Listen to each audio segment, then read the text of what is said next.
अक्सर आपने सुना होगा कि कांग्रेस में गुटबाजी है। इन खबरों को ज्यादा तूल भी दिया जाता है। लेकिन क्या गुटबाजी भाजपा में नहीं है? अगर आप यही मानते हैं तो फिर आज का एसएनए आपके लिए है। हरियाणा की अहिरवाल की सियासत को अपने हिसाब से चलाने वाले केंद्रीय मंत्री राव इंद्रजीत सिंह एक बार फिर शक्ति प्रदर्शन कर रहे हैं। वो ताकत दिखाने की कोशिश कर रहे। 15 जून को गुरुग्राम में एक रैली रखी गई है। हालांकि इस बार रैली राव इंद्रजीत सिंह की तरफ से नहीं बल्कि भाजपा के द्वारा हर लोकसभा क्षेत्र में शुरू की गई रैलियों की कड़ी में हो रही है। लेकिन इस रैली में राव इंद्रजीत सिंह संयोजन कर रहे हैं। ऐसे में वह रैली में जुटने वाली भीड़ के जरिए समर्थकों के बीच और आला कमान के बीच एक संदेश देना चाहते हैं कि वो आज भी अहिरवाल का बड़ा चेहरा है। आज भी दक्षिण हरियाणा की राजनीति में उनकी पैठ है। नमस्कार, स्वागत आपका एसएनए में। हरियाणा आज का वो शो जो खबरों का विश्लेषण करता है। और खबरें कौन सी होती हैं? खबरें वो होती हैं जिन्हें आप तफसील से समझना चाहते हैं।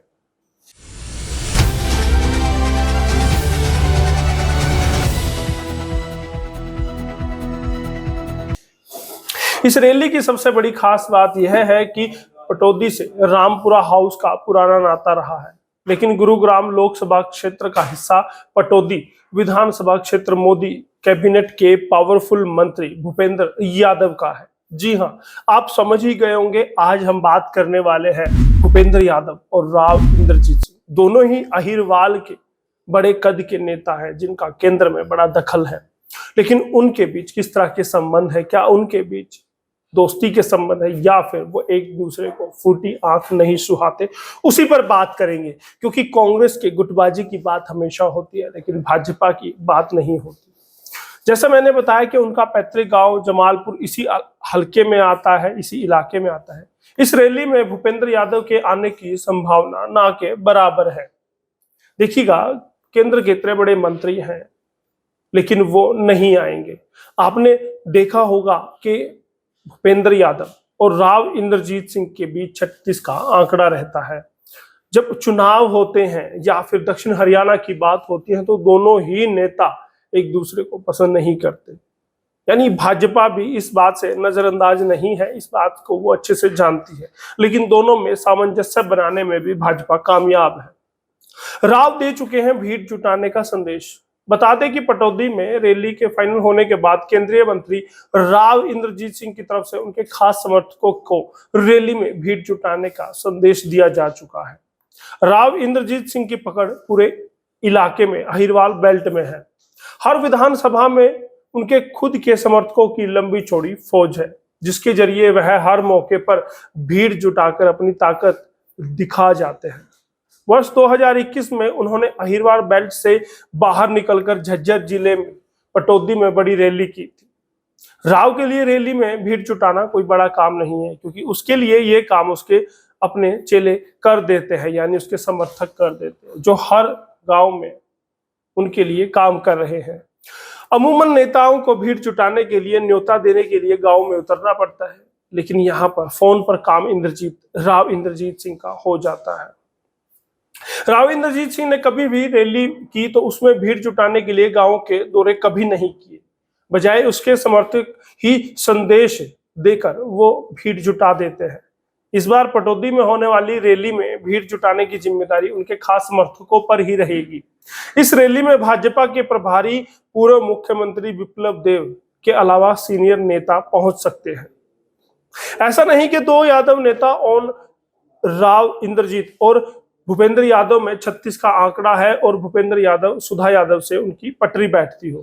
यानी कि 3 बड़े नाम हैं दक्षिण हरियाणा के अहिरवाल बिरादरी के: भूपेंद्र यादव, राव इंद्रजीत सिंह और सुधा यादव। इन तीनों में पटरी नहीं बैठती है, तीनों में नहीं बनती है। भूपेंद्र यादव वर्तमान में राजस्थान से राज्यसभा के सांसद है। उनकी गिनती प्रधानमंत्री नरेंद्र मोदी और गृह मंत्री अमित शाह के करीबियों में होती है, यानी उनकी काफी पैठ है, काफी मजबूत उनकी पकड़ है। भूपेंद्र यादव लंबे समय तक संगठन में रहकर काम करते रहे, लेकिन वर्ष 2021 में उस वक्त उनको भी और सभी को चौंका दिया गया था जब उन्हें मोदी सरकार में हुए फेरबदल के बाद सीधे कैबिनेट मंत्री का दर्जा मिला था, कुर्सी मिली थी। जबकि इसी गुरुग्राम से लगातार 3 बार, 2 बार बीजेपी की टिकट पर, 1 बार कांग्रेस की टिकट पर सांसद रहे राव इंद्रजीत सिंह दोनों बार केंद्र में राज्य मंत्री की भूमिका में रहे। यानी भूपेंद्र यादव को हमेशा बड़ी तरजीह दी गई और बड़ा ओहदा दिया गया, लेकिन राव इंद्रजीत को राज्य मंत्री तक सीमित रखा गया। तो कहीं ना कहीं ये भी खींचतान की एक वजह हो सकती है। दोनों एक इलाके से आते हैं, दोनों का प्रतिद्वंद्विता स्वाभाविक है। उतना ही नहीं, भूपेंद्र यादव के कैबिनेट मंत्री बनने के तुरंत बाद राव विरोधी एक्टिव हुए और राव के गढ़ अहिरवाल में ही भूपेंद्र यादव की जन आशीर्वाद यात्रा भी निकलवा दी थी। इसके बाद से शुरू हुई दोनों नेताओं की नाराजगी आज तक जग जाहिर है। लेकिन बात सुधा यादव की। पिछले दिनों ही भूपेंद्र यादव और इसी इलाके से ताल्लुक रखने वाली पूर्व सांसद सुधा यादव को भारतीय जनता पार्टी यानी भाजपा संसदीय बोर्ड का सदस्य भी बनाकर पार्टी ने झटका दिया था। ये झटका किसको था? भूपेंद्र यादव को, क्योंकि सुधा यादव की गिनती भी राव के विरोधियों में ही होती है। महेंद्रगढ़ से राव इंद्रजीत सिंह को हराकर ही सुधा यादव सांसद बनी थी। 25 जून को होने वाली रैली में सुधा यादव के भी शामिल होने पर संशय बना हुआ है। यानी राव इंद्रजीत के सामने दो अहिरवाल के नेता हैं, सुधा यादव और भूपेंद्र यादव।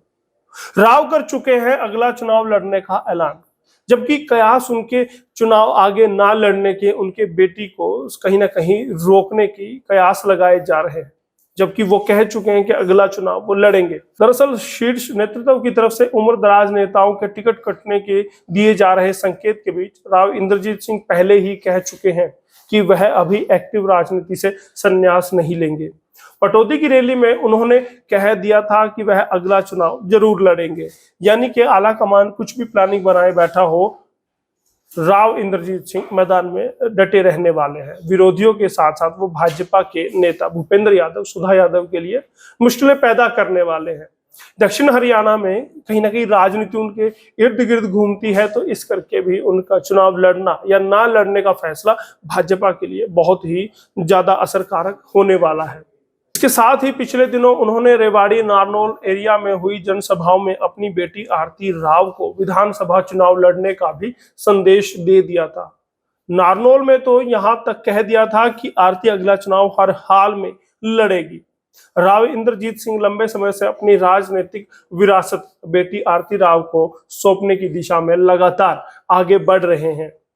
वो चुनाव लड़ाना भी चाहते थे, लेकिन बेटी आगे नहीं बढ़ पा रही। वो एक अलग विषय है। आज यही था कि राव इंद्रजीत सिंह और भूपेंद्र यादव, सुधा यादव के बीच पटरी क्यों नहीं बैठती।